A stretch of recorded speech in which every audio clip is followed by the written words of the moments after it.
शीतल और अभिमन्यु की शादी को 5 साल हो चुके थे, लेकिन अभी तक उनका कोई बच्चा नहीं हुआ था। इसकी वजह से शीतल और अभिमन्यु परेशान रहते थे, लेकिन उन दोनों से ज्यादा परेशान थी शीतल की सास, यानी अभिमन्यु की माँ जानकी देवी। जानकी देवी चाहती थी कि जल्दी से जल्दी उनकी गोद में पोता या पोती आ जाए, और इसीलिए वो अपनी बहू शीतल को लेकर एक दिन हॉस्पिटल पहुंची। डॉक्टर मैडम, जरा ठीक से चेक करके बताइए ना। कई बड़े बड़े डॉक्टर को दिखाया है, लेकिन मेरी बहू माँ ही नहीं बन पाती। मैंने शीतल को बहुत अच्छे से चेकअप किया है। देखिए, बात यह है कि शीतल के अंदर माँ बनने की कैपेसिटी नहीं है। ये आप क्या कह रही हैं डॉक्टर साहब? कोई तो इलाज होगा ना, कोई दवाई दे दीजिए।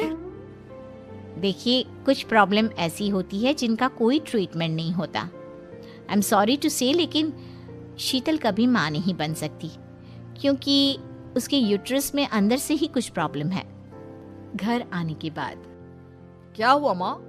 कहाँ लेकर गई थी आप शीतल को? अरे कहाँ लेकर जाती, डॉक्टर मैडम के पास ले गई थी, लेकिन तेरी बीवी तो कभी माँ बन ही नहीं सकती। मम्मी जी, इसमें मेरी क्या गलती? अगर अंदर से कोई प्रॉब्लम है तो उसमें मैं भी कुछ नहीं कर सकती। जानती हूँ, ये बात डॉक्टर के मुंह से सुन चुकी हूँ। अब दोबारा मेरे सामने इस बात का गाना मत गा। अरे माँ, परेशान होने की जरूरत नहीं है, हम सोचते हैं ना कुछ।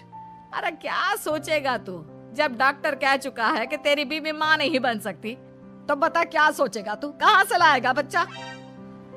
माँ, ये तो मैं भी नहीं जानता। अभिमन्यु, क्यों ना हम अनाथ आश्रम से एक बच्चा गोद ले आए? क्या फर्क पड़ता है बच्चा हमारा हो या गोद लिया हुआ? हाय, बड़ी बातें बनाने वाली। क्या फर्क पड़ता है? अरे क्यों फर्क नहीं पड़ता? मुझे इस वंश को आगे बढ़ाने के लिए मेरे बेटे का खून चाहिए, किसी दूसरे का नहीं। लेकिन माँ, आप जानती हैं कि ये अब पॉसिबल नहीं है। मैं कुछ नहीं जानती। मैं किसी पराये की औलाद को इस घर में अपना पोता या पोती बन के बढ़ता हुआ नहीं देख सकती। मेरा वंश मेरे बेटे के खून से ही आगे बढ़ेगा। लेकिन मम्मी जी, ऐसा कैसे हो पाएगा? आप अच्छी तरह जानती है ना, मेरा और अभिमन्यु का बच्चा नहीं हो सकता। तो मैं अपने बेटे की दूसरी शादी करवाऊंगी, और अपनी दूसरी बीवी से ये मुझे बच्चा पैदा करके देगा। ये आप क्या कह रही हैं माँ? मैं किसी और से शादी नहीं करने वाला। मेरे रहते हुए आप अभिमन्यु की शादी किसी और से करवाएंगी? मम्मी जी, आप ऐसा कैसे कर सकती हैं? तू बस देखती जा बहू, मैं ऐसा कैसे कर सकती हूँ।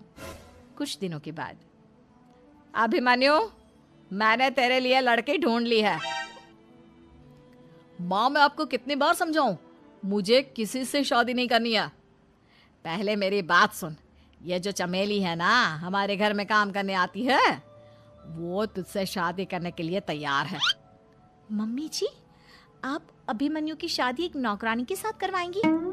वो इसलिए क्योंकि चमेली दिखने में बहुत खूबसूरत है, बच्चा भी सुंदर ही होगा। मम्मी जी, लेकिन एक बच्चे के लिए अपने बेटे की शादी नौकरानी के साथ करवाना, क्या ये सही है? अगर अभिमन्यु ने शादी नहीं की ना, तो मैं अपनी जान दे दूंगी। अब देख लो, अगर तुम्हें अपनी माँ की जान प्यारी है तो तुम्हें इस नौकरानी के साथ शादी करनी ही होगी। इस तरह जानकी देवी अपने बेटे अभिमन्यु की शादी नौकरानी चमेली के साथ करवा देती है। कुछ दिनों के बाद, नौकरानी से मालकिन बन के तो मजा आ गया। अब तो मैं इस घर की मालकिन हूँ। देखो, अपने आप को ज्यादा मालकिन समझने की कोशिश मत करो। एक बार तुम्हारा और अभिमन्यु का बच्चा इस दुनिया में आ जाए, उसके बाद तुम इस घर से हमेशा के लिए चली जाना। अरे जाओ जाओ, किसी और के आगे बातें बनाना। एक बच्चा तो पैदा नहीं कर सकी, बढ़िया आई। जाओ, जाकर मेरे लिए कॉफी बना कर लाओ। नौकरानी मैं हूँ या तुम? मम्मी जी, देखिए ना शीतल मुझसे किस तरह से बात कर रही है। शीतल, तुम्हें पता है ना चमेली प्रेग्नेंट है, मेरे बेटे के बच्चे की माँ बनने वाली है। वो जैसा कहती है वैसा करो। लेकिन मम्मी जी, वो मुझे नौकरों की तरह ट्रीट कर रही है। अरे तो करेगी ना, वैसे भी बहू तुम हो किस काम की? एक बच्चा तो पैदा नहीं कर सकती। जाओ, अब घर के सारे काम करो और चमेली को आराम करने दो। थैंक यू मम्मी जी, भगवान आपका भला करे। आप नहीं होती तो मैं नौकरानी से महारानी कैसे बनती? देखो, तुम्हें जो चाहिए सब मिलेगा। खूब खाओ पियो, मजे की जिंदगी जियो। लेकिन बस मुझे एक बच्चा पैदा करके दे दो। कुछ दिनों के बाद, मम्मी, बच्चे के लिए आपने मेरी शादी चमेली के साथ करवा तो दी, लेकिन दिन और रात का चैन मिट गया है। सारा दिन शीतल और चमेली की बहस चलती रहती है। अब शीतल को इस घर में रखने से क्या होगा? मैं तो कहती हूँ उसे घर से निकाल दो, है भी किस काम की। मैं ऐसा नहीं कर सकता माँ, वो मेरी पत्नी है, उससे बहुत प्यार करता हूँ मैं। तुम्हारी पत्नी चमेली है, चमेली, उससे प्यार करो। अरे तुम्हारे बच्चे को जन्म देने वाली है वो। अभिमन्यु, मैं खुद ही इस घर से चली जाती हूँ। वैसे भी अपने ही घर में नौकरों की तरह रहकर परेशान हो चुकी हूँ। घर की नौकरानी मेरे ऊपर हुक्म चलाती है, वो तुम्हारी पत्नी बन चुकी है। अब मेरा इस घर में क्या काम? अभिमन्यु के बार बार रोकने पर भी शीतल उस घर से चली जाती है। कुछ दिनों के बाद चमेली एक बच्चे को जन्म देती है। भगवान ने मेरी सुन ली, मेरे बेटे का घर भर गया, उसका अपना बच्चा इस दुनिया में आ गया। मम्मी जी, बच्चे को हाथ लगाने से पहले मेरी एक शर्त सुन लो। तुम कहना क्या चाहती हो चमेली? आपकी मम्मी को बहुत शौक था ना अपने पोते को खिलाने का। अब देखो, इस दुनिया में हर चीज की कोई ना कोई कीमत तो होती है। तुम अपनी आधी प्रॉपर्टी मेरे नाम कर दो, बच्चा तुम्हारे नाम। अरे लेकिन मैंने अपने बेटे से तुम्हारी शादी करवाई है, अब ये सौदेबाजी कहाँ से आ गई? जो औरत अपनी बहू को घर से निकाल कर एक नौकरानी के साथ अपने बेटे की शादी करवा दे, वो तो सौदेबाजी कर ही सकती है ना। उसका कैसे भरोसा कर सकते हैं? मुझे बस आप लोगों की प्रॉपर्टी चाहिए, उसके बाद ही बच्चे को आप हाथ लगा सकते हैं। मैंने कहा था ना मम्मी, आप गलत कर रही हैं। देखिए, उसका नतीजा आपके सामने है। जब शीतल को पता चलता है कि अभिमन्यु और चमेली का बच्चा दुनिया में आ गया है, तो वो अपने घर पहुंचती है। अभिमन्यु, कहाँ है आपका बच्चा? क्या मैं उसे देख सकती हूँ? कुछ भी मत पूछो शीतल, माँ की हुई एक गलती हम लोगों पर भारी पड़ रही है। वो नौकरानी अपनी औकात पर आ गई है और अब हमसे अपनी आधी प्रॉपर्टी मांग रही है, वो भी बच्चे के बदले में। एक बात कहूँ अभिमन्यु, आप उससे कुछ भी देने से मना कर दो। अरे कैसी बात कर रही हो?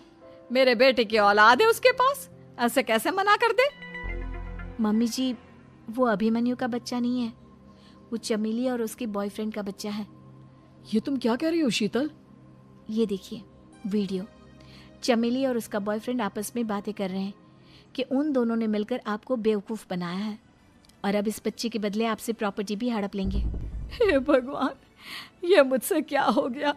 ना तो बच्चा मिला और अपने बेटे की नौकरानी के साथ शादी करवा दी सो अलग। अब क्या होगा? मुझे माफ़ कर दो शीतल, मेरी वजह से तुम्हें बहुत तकलीफ हुई है।